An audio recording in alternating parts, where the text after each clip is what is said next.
This new law is threatening to kill our channel and others like it as the UK government wants to force-feed take over your YouTube algorithm. Is Mitch McConnell actually dead? Trump's red card World Cup scandal has now divided the internet in ways we haven't seen before. And while you have Xbox now laying off thousands and what it means moving forward. We're talking about all that and even more on today's brand new Philip DeFranco show. You daily dive into the news, starting with this. Yo, the British are coming, and this time they're coming for YouTube. 250 years after they got their asses kicked in the name of liberty, equality, and the right to one day make a hit musical about the guy that did stuff with the money. They are trying to suppress this very show that you're watching or listening to right now. This is pure authoritarianism. They're trying to rig algorithms now? You would basically just be ass to mouth, well, mouth to ass on the UK government. AKA propaganda. And it's absolute bollocks. You've now got people on the left, the right, all over sounding the alarm, and we should talk about what's actually happened, right? Because it's a very big deal, and where we should start is with last month, right? Because you had the UK's culture department announcing that it would be considering proposals to restore the health of the country's media environment. And one of those proposals would force social media companies like YouTube, Facebook, and TikTok to artificially promote so-called trusted broadcasters like the BBC, ITV, and Channel 4. Now, to be clear,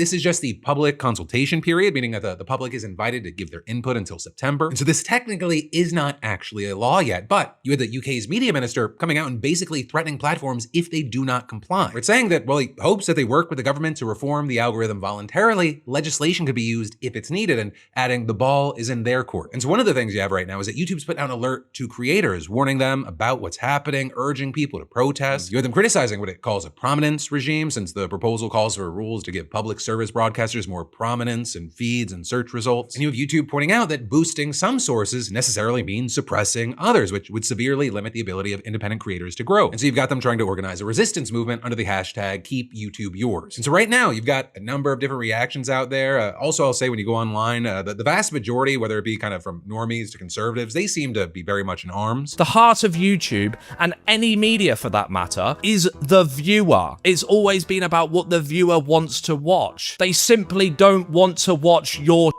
So their propaganda machines are losing, and they're losing so badly that the only way that they can stop it is by making it mandatory to show the propaganda. Right, many people have thrown that propaganda word around, with many suspecting that this is less about making sure that people have access to credible news and more about imposing one state-sanctioned viewpoint. And among those who have already taken up, you have the British right wing, with, for example, Reform leader Nigel Farage accusing the Labour government of trying to seize control of YouTube's algorithm to suffocate independent journalists, saying the BBC has been biased to pro-mass migration, open borders, and net zero views these past few decades. It's part of the reason we're in a mess. People have moved to X and YouTube in part as a response to it. Reform will scrap this heavy-handed lunacy. Meanwhile, you have others saying they're appalled at just how it all looks and sounds. Prominence regime. That is some you hear out of RoboCop from the villains. That is actually terminology bad guys use in the movies. And here it is, just laid bare before you, butt-ass naked. Prominence regime. Prominence? What is this North Korea shit? Right, and then also what you're seeing is that there are others who are less concerned with the politics of it all and more about their own ability to make a living. Because even if you're an independent news channel like this one and you're doing your best to cover things factually, fairly, and responsibly, as I try to every single day, you're gonna get hurt by this policy. People are gonna be less likely to see your content, and if they do not realize that there is a thumb on the scale, they might not go the extra mile to seek it out. And that's on top of the drastic YouTube algorithm changes that have happened in just even the last 2 months that have drastically suppressed a number of creators' content. Though also, at the same time, right on the other side of the situation, you have some defending this proposal, pointing out that misinformation online, it's a huge problem. A lot of people literally get their news from TikTok, from random people on TikTok talking about something, and they take that seriously. That is a problem. And I think it's good that they're doing something to combat this. Implementation, if it's mainly news, YouTube just has a news section. So if it's news, who cares? You know, news, I think that's good. Make it just be the main broadcasters or the main reputable sources. And while this is something that's going to affect everyone, it's definitely going to affect a lot of young people. Because at least in the UK, social media, it's become now a major source of news for a majority of adults and around 3/4 of the youth aged 16 to 24. And while clearly you've got a lot of people saying, hey, something has to change, right? Joe Rogan or whoever spouting anti-vax bullshit or just stuff that everyone knows is factually untrue, that's rising to the top at a number of things that are actually true. They're then also getting buried under AI slop. It's just a mess. And again, you have people saying, you know, something's got to change. But the question is, should the government get involved? And if so, is this the right way? And for a good number of people out there right now, the answer is no. Misinformation has existed since humans learned how to speak, lads. The question isn't whether misinformation exists. The question is whether it's government backed. All that will mean is that people are going to seek out the other more because now it feels nefarious and evil if you're trying to force it upon them. Now, with how important this whole situation is, I didn't want to just hear from like the professional yappers. I wanted to hear from y'all as well. So we put out a poll, and the results were interesting. Just over half answered government should never decide what ranks, but then almost a third disagreed, saying it depends entirely on who defines trusted. But then another 11% saying it doesn't matter, the algorithm was never neutral. And then only 7% saying it's honestly good, feeds are drowning in garbage. And with one commenter expanding on that position, writing, it's in the right direction. Western countries with state media are generally well trusted, think BBC and ABC and SBS in Australia. And adding, while they're not perfectly free of bias, they're miles ahead of any American news sources. A better system would be significant regulation on private news corporations like Fox, CBS, etc., to ensure news they cover had checks and balances to ensure truth. Media trust is a tough nut to crack, but it feels the US barely tries, and you can see where that's led. And then you had others agreeing that boosting trustworthy sources isn't a bad idea in itself, but they disagree that we can trust any single institution to decide who is and isn't trustworthy. And for me, with all of this, a lot of it does come down to nuance, and I am equally torn as a number of y'all are. There are a lot of mainstream news sources that I do generally trust. I'm always skeptical. And the rise of misinformation we've seen kind of just hit a crazy level since really, I'd say, the pandemic. It's been horrifying and really hard to combat. A lie spreads just so much faster. But I am generally at a loss because I don't fucking trust anybody, whether it be corporations or government. In independent media, it is just so necessary at a time where billionaires are buying entire news organizations or the public square and shaping narratives and often pushing false bullshit. So personally, I'm against this proposed idea. But hey, where I'm going to kind of leave this is if you feel very strongly about this, you can tell the British government what you think. I'm putting the link in the description for you so you can click and get to it. But for now, we're going to kind of have to wait and see who blinks first in this game of chicken between YouTube and the United Kingdom. Some, they're placing their bets on YouTube. Every company has to fold to the government because the government has guns. YouTube doesn't have any guns. They're going to try to resist this, but at the end of the day, if the UK government tells them to jump, they're going to be saying how high. They can just literally shut and block off access to YouTube on that website. Also others, they doubt that the UK would actually be willing to go that far. And I bet it probably wouldn't get to that point because while that would obviously affect YouTube, the UK would be far more affected by YouTube just all of a sudden not being there.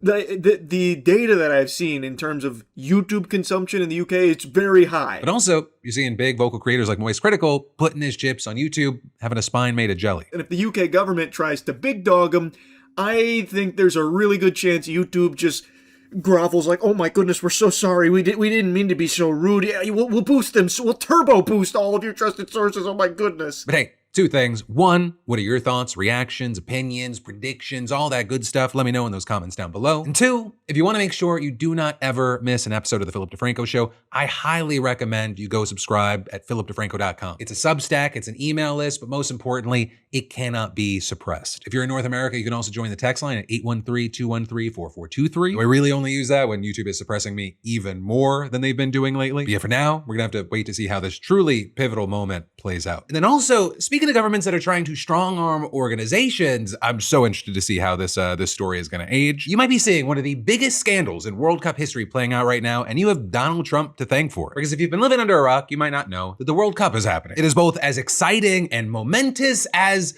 allegedly corrupt the FIFA organization is, which is to say, in many people's eyes, very. And at the center of this controversy, you have the suspension of Team USA's star forward, Balogun. Or I guess rather, this is about the suspension of his suspension. Because last week, you had the US men's national team going against Bosnia when there was a little, let's call it, whoopsie. Balogun appears to have ended up stomping on the ankle of a player on the other team. And at first, you were the main referee not making a call, but after a video review, a penalty was recommended. And they ended up giving Balogun a red card. So not only was he kicked from the game, his team had to play a man down, he was suspended from the next game as well. And to be very clear here, the red card was pretty controversial. And you saw a lot of people out there calling it overly harsh, saying that it was obvious that Balogun didn't do it intentionally and that there had been much worse play in the World Cup tournament so far. But apparently among those people who were against the ruling, that included Trump himself and members of his administration. Because shortly after the red card was shown, senior Trump officials, including Howard Lutnick and Andrew Giuliani, enlisted lawyers to help the US Soccer Federation appeal. And while FIFA doesn't typically allow for appeals on straight red card rulings, the US soccer officials argued that it was an improper red card because the referees used slow motion footage to determine the penalty. Though also to be clear there, that is not a new practice. Video replay is actually very common and players have absolutely been ejected acted that way for years. But without Balogun, it was widely seen that the US would be kind of in a rough spot against Belgium today. And so then Trump himself stepped in, making a phone call to the FIFA president, asking questions about the red card and requesting an interview. And one of the things worth mentioning there is these two are pretty cozy. You've had Infantino spending years trying to suck up to Trump. He even, of course, famously gave him the FIFA Peace Prize when Trump was trying and failing to get the Nobel last year. And as far as Trump, he's called Infantino the king of soccer and has invited him to the Oval Office several times and at events like the UFC fight on the White House lawn. And so you have Trump making this call, and then wouldn't you know it, yesterday, the FIFA Disciplinary Committee announced that it would delay the one-day suspension in favor of a one-year probationary period. So technically, what's happening here is that if Balogun commits a similar violation within a year, the probation ends and he'll have to serve the one-game suspension. And while FIFA, they didn't provide an explanation for their decision, they did cite Article 27 of their rules, which says they may decide to fully or partially suspend the implementation of a disciplinary measure. Right, and the reaction to this news has been so interesting, both in and out of the United States. And so with this, you had Trump applauding the result on Truth Social, saying thank you to FIFA for doing what was right and reversing a great injustice. But then also, when he was asked by reporters about the situation today, he admitted that he didn't even know how the game or penalty system worked. So I saw the play, and I'm a person that loves sports and was a good athlete, and I understand sports really well, really well. And that wasn't a foul. That wasn't even an infraction. That was two guys running full speed that happened to crash into each other. And he gave him a red card. I didn't know what that meant. I didn't think it meant much.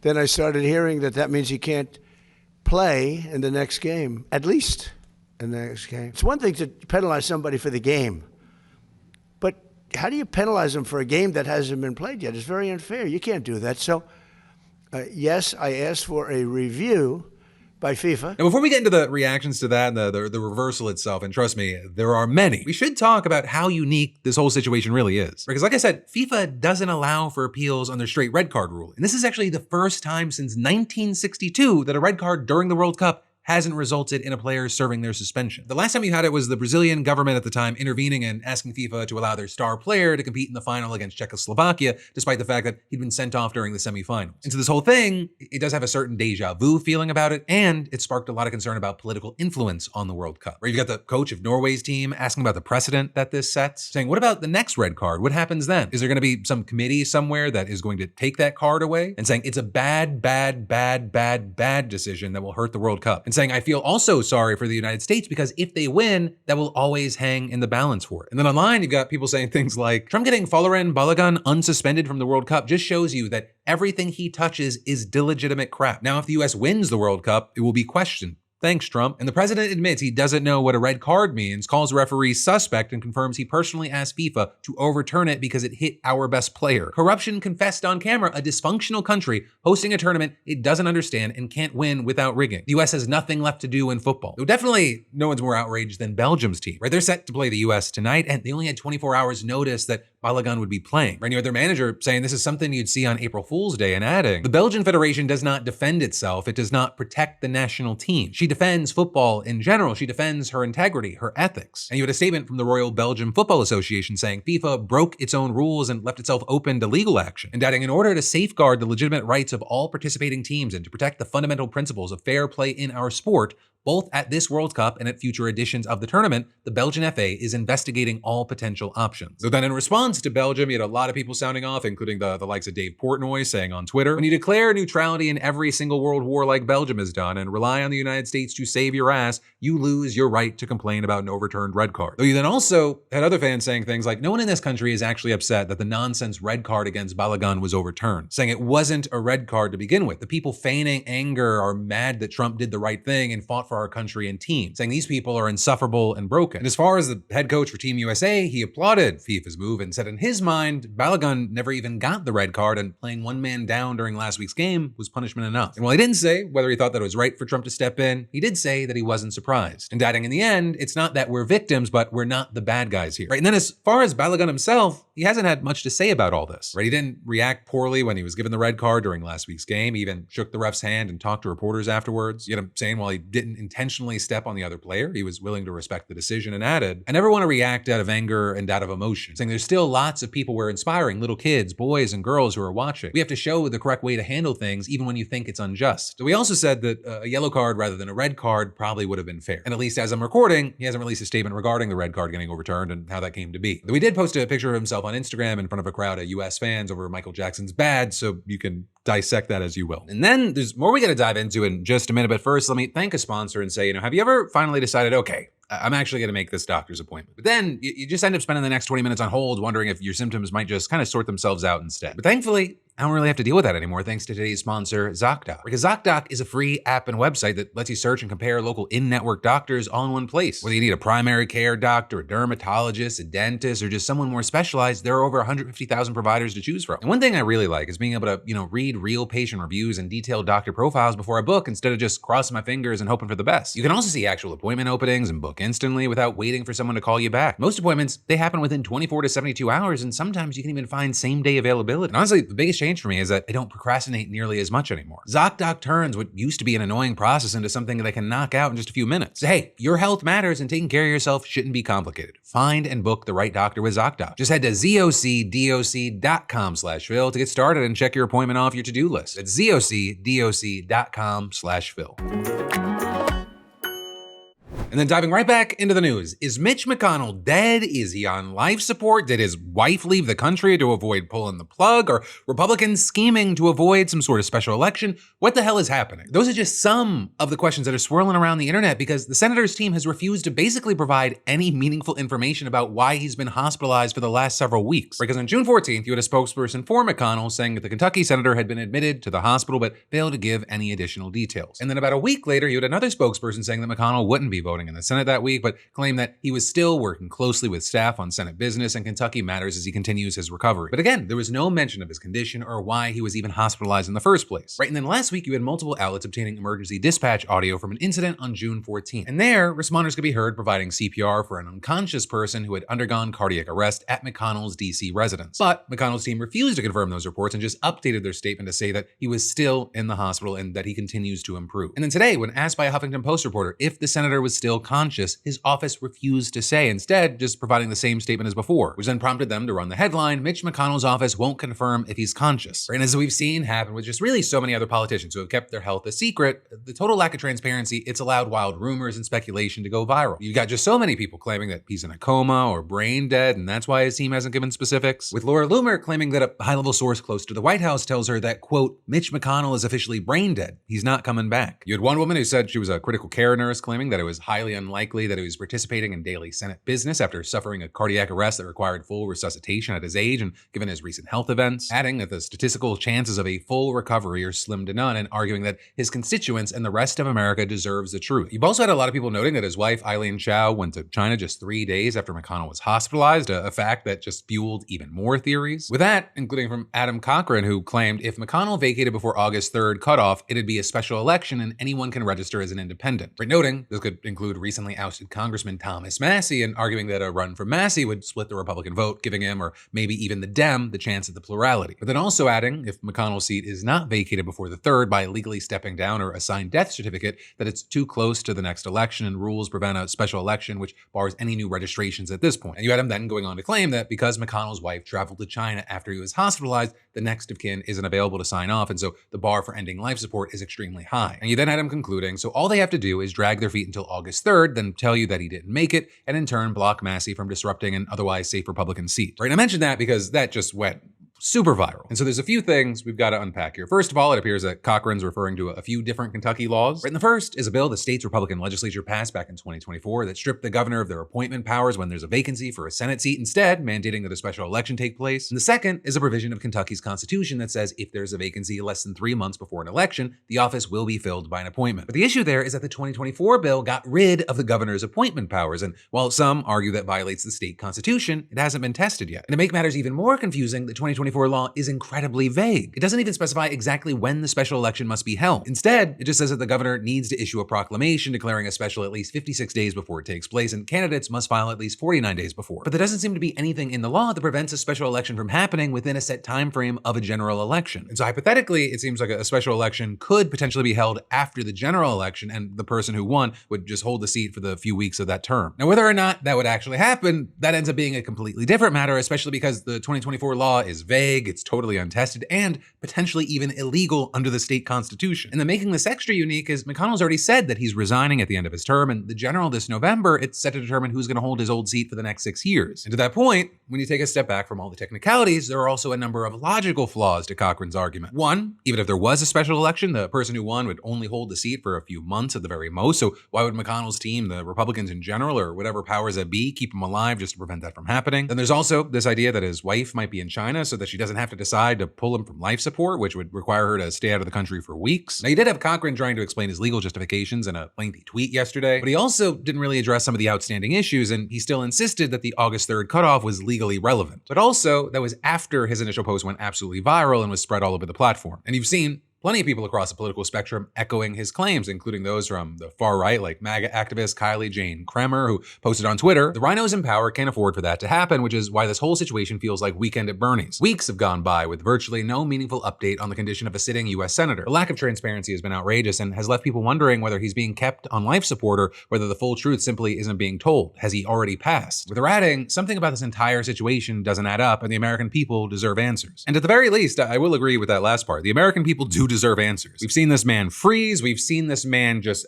have unexplained injuries. This is unfortunately not a unique situation because there are just a lot of really old people in Congress who seemingly have health problems that we aren't privy to. And you can make arguments that, people are allowed to have their privacy, but when you represent the people and it's about you doing the fucking job, the American people deserve to know. Hey, while we're just throwing out conspiracy theories, let me do mine. Mitch McConnell's actually been dead for the last 8 years, and he's actually just been puppeteered since then by a mixture of nanorobots, AI, and the literal devil. But, whatever is going on with Mitch McConnell, it is crazy, but it's also a different kind of crazy than what we saw kind of unfold this weekend over the holiday. Because my 4th of July, it was fantastic. I didn't look at the news for 72 hours. I spent great time with my family.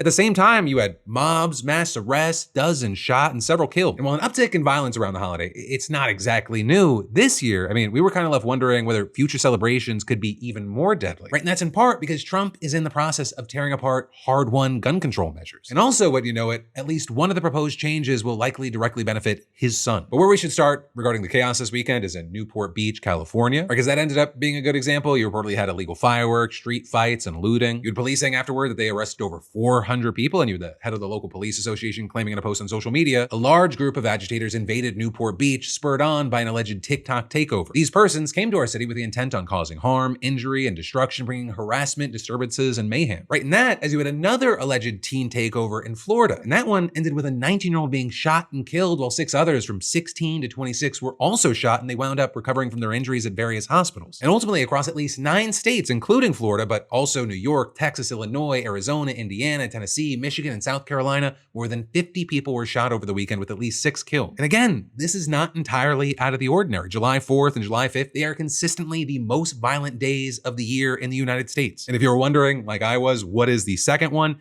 It's followed by January 1st, which is the weirdest, New Year's resolution. But you had a criminologist who analyzed that data telling the New York Times, holidays and celebrations, they often involve drinking, sometimes drug use, and unfortunately also guns. If there's lots of strangers, altercations and arguments can arise, and people may end up firing guns. And now some of the news you're seeing is that thanks to Trump, there could soon be more guns on the street, with his administration now moving to scrap more than 3 dozen firearms regulations. And so, for example, it'll be harder to revoke a gun dealer's license, requiring evidence not only that a dealer broke the law, but also that he or she knowingly broke the law. With many then worrying that you're gonna have more dealers that falsified business records, skipped background checks, or otherwise sold guns to people who are not meant to own them, escaping consequences. And then on top of that, it's gonna be easier for people who have been barred from gun ownership because of mental illness to purchase a weapon. And in fact, an analysis from Trump's own Bureau of Alcohol, Tobacco, Firearms, and Explosives, they found that the public safety risk could range from minimal or maybe considerably greater up to and including potential mass casualty events. And because some of these regulations were only introduced under Joe Biden, who after a series of deadly mass shootings things signed into law, the first major gun control reform that we've had in decades. You're seeing the head of one of the country's biggest gun control organizations telling the New York Times, with the Biden regulations that we got and put in place, we advanced the ball. But then she added that the Trump administration's approach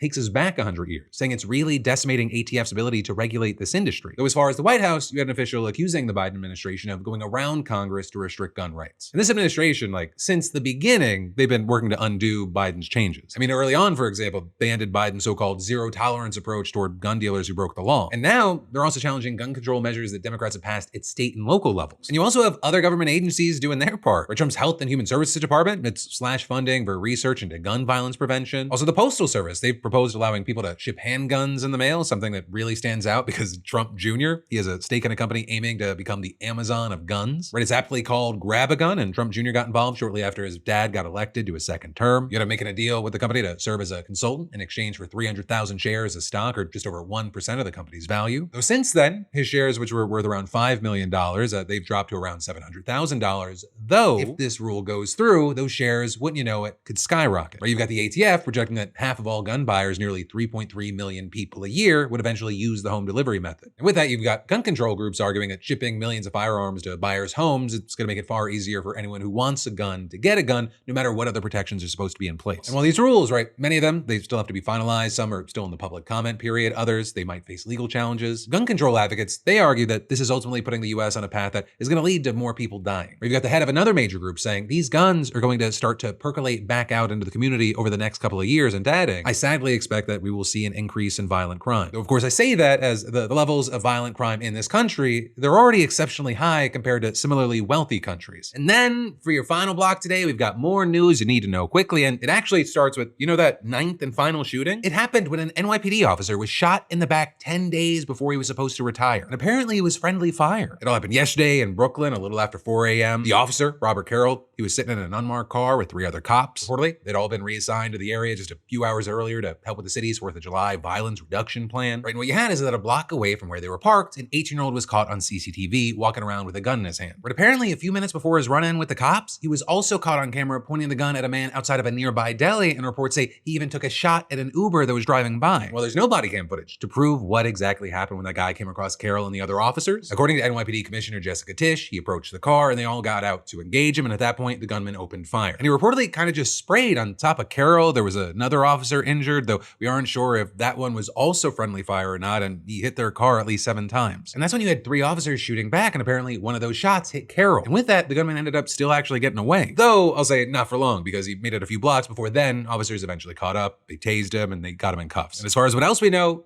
for Carroll, that bulletproof vest was literally the difference between life and death, because he ended up just suffering a back contusion, and the second officer also suffered contusions to the face and shoulder. And while we wait for the identity of the shooter to be released, and it's expected that these officers, they're gonna make a full recovery, and we need to see, what else comes from this investigation, right? Motive, what charges is this guy gonna get? We did have Mamdani and other New York officials speaking out about it yesterday. I want to take this moment to express my gratitude that this incident did not hold more grave consequences, and to Detective Carroll and to every officer who has been safeguarding our city over what has been a busy holiday weekend. And he also notably mentioned another shooting in the city this weekend where a masked gunman opened fire on a family cookout, leaving 8 people shot, including 4 kids and 1 adult still in critical condition. There is no place for this kind of violence in our city.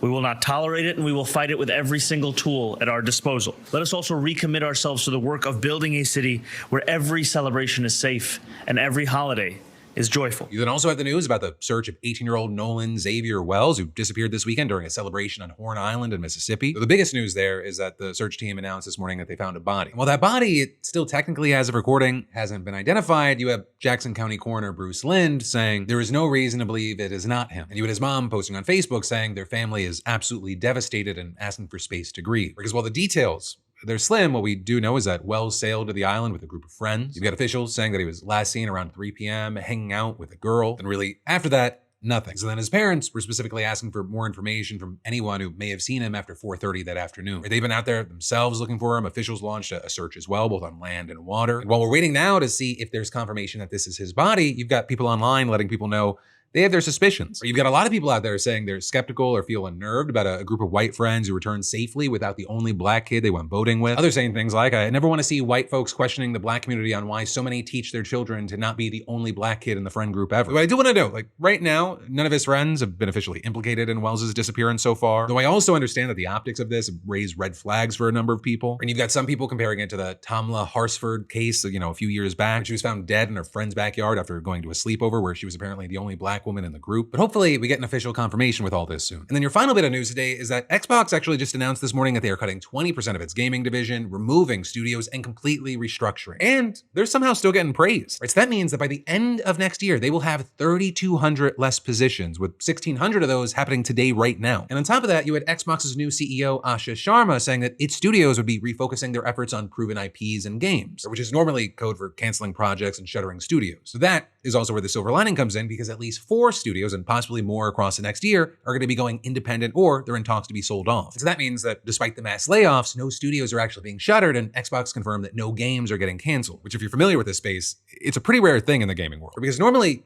a company would just want to keep an IP in their back pocket if they ever wanted to resurrect it instead of letting it go. And this includes Double Fine, Compulsion Games, Ninja Theory, and Undead Labs, all of which have some successes under their belts. And then another thing you saw people pointing out about this morning's announcements from Sharma was that it just felt very transparent. You had her making it clear that there were shrinking margins, rising development costs, and a studio system that grew faster than the business itself. And to take the studio investment, so far they've lost 64 cents for every dollar invested. Right? It was hoped that Game Pass and other business models would offset that, but it hasn't by a wide margin, all while the core business, right, Xbox consoles, died. And so now you're seeing the plan, which is to go leaner and cut management layers to just 3 or 5 at most, which would be a huge change for the 14 that it currently deals with. And then you have them saying that there's going to be a bigger focus on Xbox's largest franchise, stuff like Minecraft, Candy Crush, and other various titles by Activision Blizzard. And actually, Minecraft and Candy Crush, they'll be reporting to Sharma directly. Plus, you have some reports saying that Halo might actually be moving under Activision's care, since they have a track record of pumping out a Call of Duty every year with almost no duds. And in total, you got Sharma hoping to grow Xbox from 1 billion yearly users to 1 billion daily. Though obviously, there are people not happy because, those silver linings, they're great and all, but still at the end of the day, you're talking about thousands of people losing their jobs. And you're seeing mixed reactions because part of this is because Microsoft still hopes that AI is going to fill in the gaps. But then also, at the end of the day, this is mostly because the company bit off way more than it could chew. But that, my friend, you beautiful bastard, is the end of your Monday show. Thank you for watching. I love yo faces, and I'll see you right back here tomorrow.